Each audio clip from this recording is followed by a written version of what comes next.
Hello, friends, and welcome to Adventures in Pixieland. My name is Amy. I am indeed an ordained minister. We are in Bible study. We are in the NIV, and we will be through all of 2025. And we're only doing Old Testament and Psalms from here in 2025.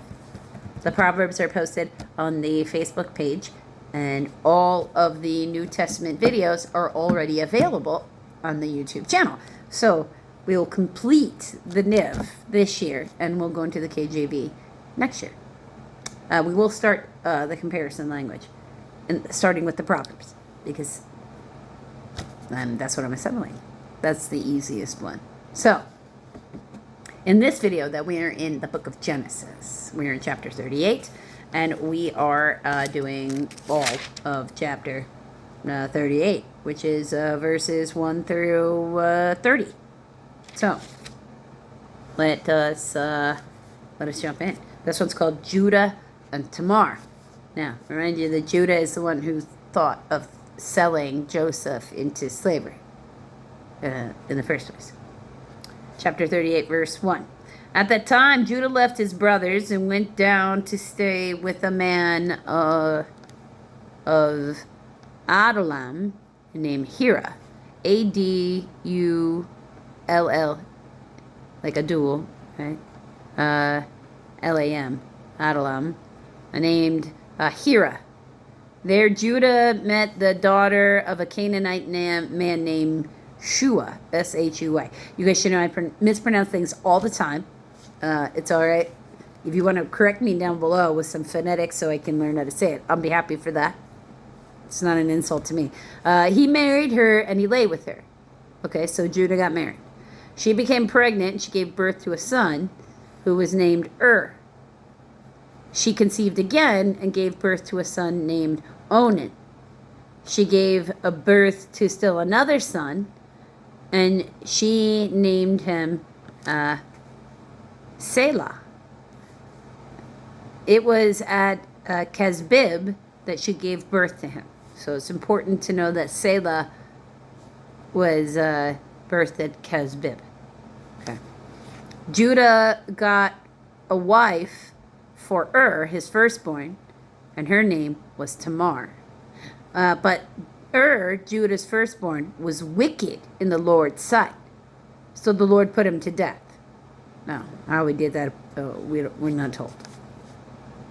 He usually uses, nature. And at this time, and this is kind of important to note, remember, this is the desert. No matter where you live, it's a particular desert.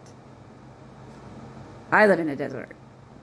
Now, I don't live up enough near the mountains that I have to worry about mountain lions. But if I lived more in a higher elevation, I would have to worry about mountain lions. They had to worry about lions. Not just mountain lions. They had lions. Okay? And they weren't as big as the lions in Africa, but they did have lions. They had wild animals. We have to worry about coyotes. We have to worry about wild boar. And there's all kinds of things to worry about when you're out in the desert. So and if he's going to use nature, there's a lot of ways that the Lord could have put him to death. Then Judah said to Onan, lie with your brother's wife and fulfill your duty to her as a brother-in-law to produce offspring for your brother. But Onan knew that the offspring would not be his, so whenever he lay with his brother's wife, he spilled his semen on the ground to keep from producing offspring for his brother. So he was just, so he could keep having sex with her. That's really what he was doing. What he did was wicked in the Lord's sight. So he put him to death also. All right, so Judah's not doing so fantastic right here. Then Judah said to his daughter-in-law Tamar, live as a widow in your father's house until my son Selah grows up, for he thought he might die too, like his brothers. So Tamar went to live in her father's house. Okay. After a long time, Judah's wife, the daughter of Shua, died. When Judah had recovered from his grief, he went up to Timnah, to the men who were shearing his sheep, and his friend Hira, the Adulamite, went with him. When Tamar was told, "Your father-in-law is on his way to Timnah to shear his sheep," she took off her widow's clothes, covered herself in a veil to disguise herself, and then sat down at the entrance to Enam, which is on the road to Timnah. For she saw that though Selah had now grown up, she had not been given to him as a wife. So she had been waiting, and this has not happened. When Judah saw her, he thought she was a prostitute, for she had covered her face. Now, not realizing that she was his daughter-in-law, he went over to her by the roadside and said, "Come now, let me sleep with you." "And what will you give me to sleep with you?" she asked. "I'll send you a young goat from my flock." "Will you give me something as a pledge until you send it?" He said, "What pledge should I give you?" "Your seal and its cord, and the staff in your hand," she answered. So he gave them to her and slept with her, and she became pregnant by him. See, now, that's very deceitful. She should not have done that. He also should not be sleeping with roadside prostitutes. Like, what are you doing? After she left, she took off the veil and put on her widow's clothes again. Meanwhile, Judah sent the young goat by his friend, the Adulamite, in order to get his pledge back from the woman, and he did not find her. He asked the men who lived there, "Where is the shrine prostitute who was beside the road in Enam?" Yeah, I'm probably saying that wrong. Enaim. "There hasn't been any shrine prostitutes here," they said. So he went back to Judah and said, "I didn't find her." Besides, the men who lived there said there hasn't been any shrine prostitutes here.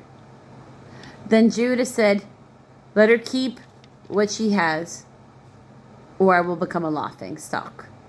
After all, I did send her this young goat, but you didn't find her." About 3 months later, Judah was told, "Your daughter-in-law, Tamar, is guilty of prostitution, and as a result, she's now pregnant." Judah said, "Bring her out and have her burned to death." As she was being brought out, she sent a message to her father-in-law, "I am pregnant by the man who owns these." And she added, "See if you recognize whose seal and cord and staff these are."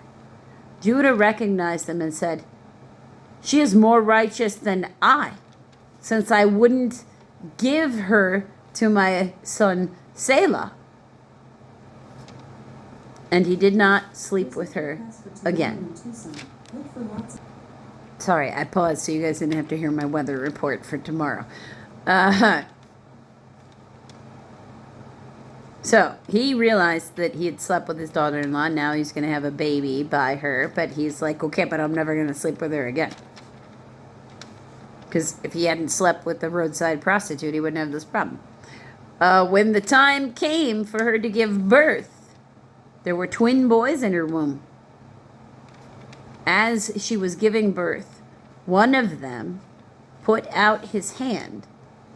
So the midwife took a scarlet thread and tied it around his wrist. This one came up first.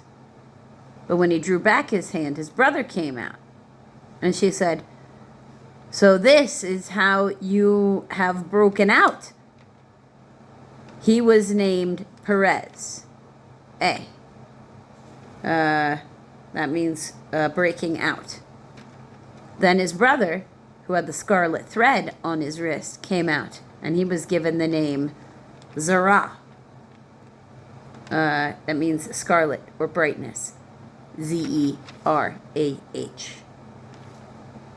So she got her babies, and now he's going to have to be responsible for her. But he was responsible for her anyway, He just didn't keep his end of the bargain.